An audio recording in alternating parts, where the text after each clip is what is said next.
한일 관계와 제일동포, 외교 실정의 한일 관계에 대해서 살펴보도록 하겠습니다. 1965년의 한일 기본조약, 그리고 1998년에 김대중 오부지 게이조 공동선언 등의 선언 등이 한일 관계에 상당히 중요한 전기가 되었다라고 하는 점 이미 설명드린 바 있습니다. 그런데 사실 그 두 내용이, 한일 기본조약도 그렇고 김대중 오부지 선언도 그렇고, 한일 관계가 협력의 방향으로 나아가기 위한 하나의 중요한 전기라고 할 수가 있겠는데, 그것이 지난 다음에도 여전히 한일 관계는 긴장과 갈등, 그리고 화해, 협력을 반복하는 그런 모습을 보이고 있습니다. 특히 김대중 오부지 선언 이후에 한일 관계는 그 한일 월드컵 공동 개최를 했던 2002년까지 상당히 양호한 그런 그 상황으로 전개가 됩니다. 그러나 한편으로 2005년 한일 양국의 우호의 해라든가 이런 것들이 바로 그 해 초반에 일본 시마네 해연에서 발표한 다케시마의 날 그 기념일을 선포를 계기로 해서 갈등이 또다시 이제 시작이 되고, 이런 것들이 이제 그 굴곡을 거치면서 크고 작은 그 협력과 긴장을 계속하다가, 특히 2010년대에 이르러서 한일 관계가 계속해서 악화 일로를 걷기 시작합니다. 이 시기에는 거의 한일 관계라고 하는 것이 존재하기는 한가, 이 한일 간의 외교라고 하는 게 존재하기는 한가 싶을 정도의 상황이 벌어지게 됩니다. 그런 측면에 대해서 좀 살펴보겠습니다. 이 2010년대 일본 정치를 이야기할 때 정치인 아베 신조를 빼놓을 수 없습니다. 상당히 장기간 집권을 한 그런 사람인데요. 이 정치인 아베 신조는 기시 노부스케의 외손자로서 기시 정치의 계승자임을 자임하는 그런 정치인인데, 바로 그의 외할아버지인 기시 노부스케는 일본의 헌법 개정, 자위대의 그 옹호 등등을 통해서 이미 그 지극히 보수적인 그런 정치인으로 알려지고 있습니다. 바로 그런 기시 정치를 계승하겠다. 그래서 그 기시가 꿈꿨던 일본 헌법을 개정하겠다라고 하는 것을 자기의 정치 목표로 내세운 그런 사람입니다. 그러던 그 아베 신조가 고이즈미 정권에서 일대 발탁되는 형식으로 정치의 중심 인물로, 정계의 중심 인물로 부상을 하게 됩니다. 어린 나이에 자민당의 간사장이 되고 내각 관방 장관이 되기도 하고, 이어서 고이즈미의 뒤를 이어서 총리까지 되는 그런 상황으로 이어지게 됩니다. 그래서 정치인 고이즈미를 생각할 때 기시 노부스케와, 그의 정치의 원점으로서의 기시 노부스케와 정계의 그를 중심 인물로 부상시켜준 고이즈미를 빼놓고 얘기하기가 굉장히 어렵다고 볼 수가 있겠습니다. 그런데 이 아베 신조라고 하는 사람은 이렇게 든든한 뒷배, 기시라든가 고이즈미 같은 사람뿐만 아니라 스스로가 상당한 정도의 국민적인 지지를 얻을 뿐만 아니라 당내의 강력한 기반을 동시에 그 갖춘 그런 정치인이라고 하는 특징이 있습니다. 사실 일본 자민당 정치를 보면 당내 기반이 약한 사람은 국민적인 지지를 바탕으로 해서 당내 정치의 역학 구조를 극복하는 경우가 종종 있습니다. 나카소네 야스히로 씨 같은 경우가 대표적인데요. 그런데 이 아베 신조 수상의 경우에는 국민적인 지지도 상당히 높고 당내에서도 굉장히 강력한 그 권력 기반, 파벌을 형성하고 있는 등으로 해서 권력 기반이 굉장히 강했다. 그러다 보니까 당내 제1 파벌의 실력자이고 그런 상황이다 보니까 스캔들이 연이어 터지고 있는 속에서도 상당히 나름대로 견고한 지지율. 물론 이제 장기적인 측면에서 보면 완만하게 이제 하향하기도 하고 그렇기는 합니다만, 상당히 안정적인 높은 지지율을 보여준 그런 사람이다라고 하는 특징이 있다고 할 수가 있겠습니다. 그의 저서 가운데 아름다운 나라 일본이라고 하는 책이 있는데요. 그거를 보면 그가 얼마나 내셔널리즘에 경도된 사람인가, 내셔널리스트인가 하는 것을 알 수가 있습니다.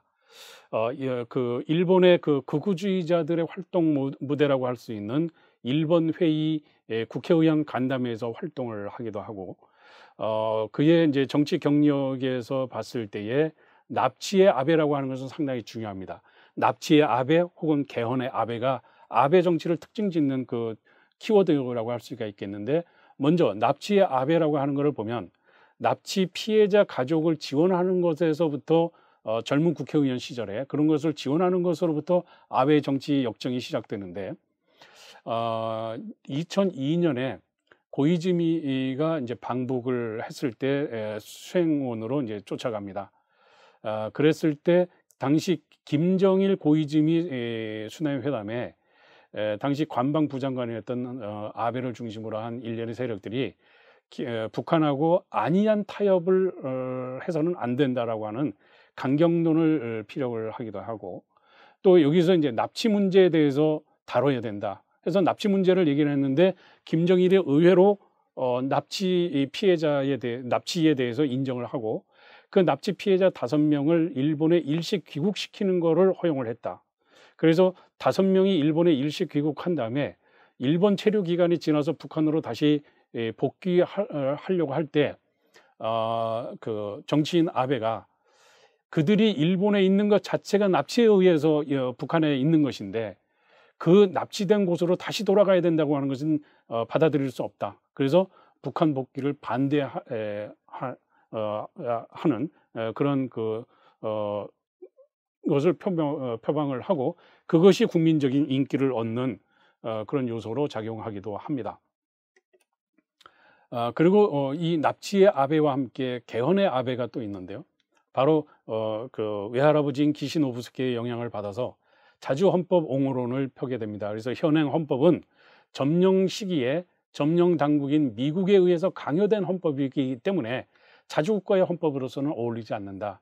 그래서 스스로가 만든 자주헌법을 만들어야 된다. 그래서 개헌의 논리를 펴고 있는데, 특히 개헌을 할 경우 제9조의 개정을 통해서 보통국가 일본을 확립하는 것을 목표로 하고 있고, 그런 점에서 보통국가는 자위대를 헌법에 명문화하는 것을 통해서 모든 나라들이 다 가지고 있는 군비를 일본도 가져야 되고, 그랬을 때 비로소 일반 보통국가가 되는 것이다라고 하는 논리를 펼치고 있는 것입니다. 2006년부터 2007년까지 딱 1년 동안 고이즈미의 뒤를 이어서 아베 정권을 구축을 했는데, 이 시기는 한일 관계와 관련해서 특별한 내용은 없습니다. 그러다가 2012년 12월에 그 두 번째 아베 정권을 만들어서 이제 수차례에 걸쳐서 아베 정권의 연속을 거듭하다가 2020년 9월까지 무려 8년 정도 되는 그런 초장기 정권을 유지를 합니다. 이 시기에 보면 2012년이라고 하는 시점은 민주당 정권의 시기였는데, 직전에 3.11 동일본 대지진이 일어났을 때 그 대응에 대해서 민주당 정권이 제대로 대응을 하지 못했고, 여기에 대해서 국민적인 반감이 지속됐습니다.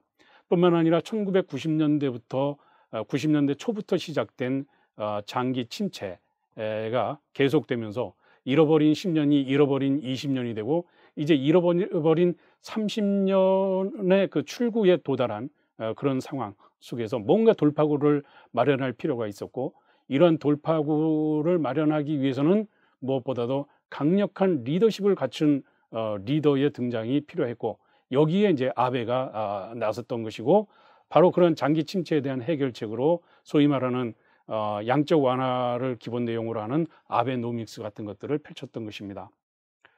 뿐만 아니라 사회 전반이 점차 보수화되고, 또 국민 여론에 있어서도 개헌 찬성론자가 증가하고 있고, 쟁점 추구로서의 그 개헌과 의회 내 세력 관계 같은 것들을 이제 살펴보는 가운데 개헌 목표 달성을 위해 노력한 그런 그 시기였다고도 볼 수가 있겠습니다.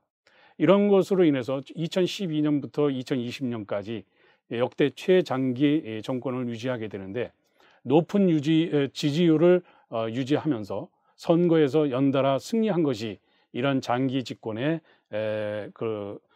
배경이 되었다고 할 수가 있겠는데, 한편으로는 당내 도전 세력의 성장이 미약했다고 하는 점도 그 주요 요인이 된다고 할 수가 있겠습니다. 여하튼 이 아베 정권의 시기에 한일 관계는 기본적인 그동안의 한일 관계의 기본 틀, 기본 문법에서 이탈한 그런 부분이 상당히 있었다고 볼 수가 있습니다. 일단 한일 관계의 문법적인 측면에서 보면 전통적으로 한국의 보수, 일본의 보수 정치 세력이 서로 협력적인 관계를 꾸려나가는 것이, 그래서 긴장이 너무 조성이 되면 그것을 어느 정도 컨트롤하는 것이 상례였습니다. 그리고 양국 관계를 국내 정치에 그러면서도 활용하는 게 한국과 일본 정치에서 있어 왔습니다. 그런데 이 아베 정부 시기에는 이러한 양국의 그 긴장 완화를 위해서 노력하는 정치인들이 거의 이제 자취를 감췄다 라고 하는 점, 그리고 무엇보다도 기존의 문법에서도 보였던 양국 관계를 국내 정치에 활용하는 측면은 계속해서 유지가 되었다는 점, 그런 속에서 일본 사회는 보수를 넘어서 극우화가 되어가는 경향이 나타나게 되었다는 점, 더더군다나 시기적으로 봤을 때 포스트 냉전 이후에 트랜스내셔널리즘 시대를 맞이하고 있는 사이에서도 양국 간에는 여전히 근대 사회적인 내셔널리즘 간의 충돌이 빈번하게 발생했다고 한 점, 이것이 이제 그 아베 정부의 특징, 아베 정부의 외교 환경, 특히 한일 관계 환경을 규정했다고 볼 수가 있고, 이것이 외교 실종의 배경이 됐다고 할 수가 있겠습니다. 결국 보다 더 그 한일 관계 외교와 관련해서 이러한 일본 측의 요인뿐만 아니라 한국 측의 요인도 없지는 않다고 볼 수가 있겠는데, 이 한국 측의 움직임에 대한 일본의 그 반응인데요. 2012년 8월 바로 아베의 두 번째 정부가 등장하기 4개월 전입니다. 아직은 민주당 정권이었던 시기죠. 2012년 8월 달에 이명박 대통령이 독도를 방문합니다. 이것이 이제 아베 정권 등장, 그리고 한국의 새로운 대통령 선거, 이 대통령 선거로 박근혜 대통령이 당선이 됩니다만 그 선거 직전입니다. 이명박 대통령의 독도 방문에 대해서 일본에서는 굉장한 반발이 나오게 되었고, 이런 것이 그동안 한국과 일본, 한국, 중국, 일본을 포함한 그 셔틀 외교가 계속해서 이루어져 왔었는데, 어느 순간부터 이 셔틀 외교가 중단이 되는 등으로 해서 정상회담의 횟수가 극단적으로 축소되는 그런 과정을 거쳐서 일본의 외교 백서 같은 데서도 한국과 관련된 소개 내용이 엄청난 양국 간의 그 협력 관계 이런 거를 강조했던 그런 내용에서 점차 하나씩 둘씩 이렇게 삭제를 하면서 축소시키는 그러한 그 형태로 한국에 대한 일본의 불편한 감정을 외교 백서에 표현해서 이렇게 표명하는 것들이 벌어지게 됩니다. 이런 것이 바로 이제 한일 관계에 있어서의 외교의 실종 내용을 상징하는 것이라고 할 수가 있겠습니다.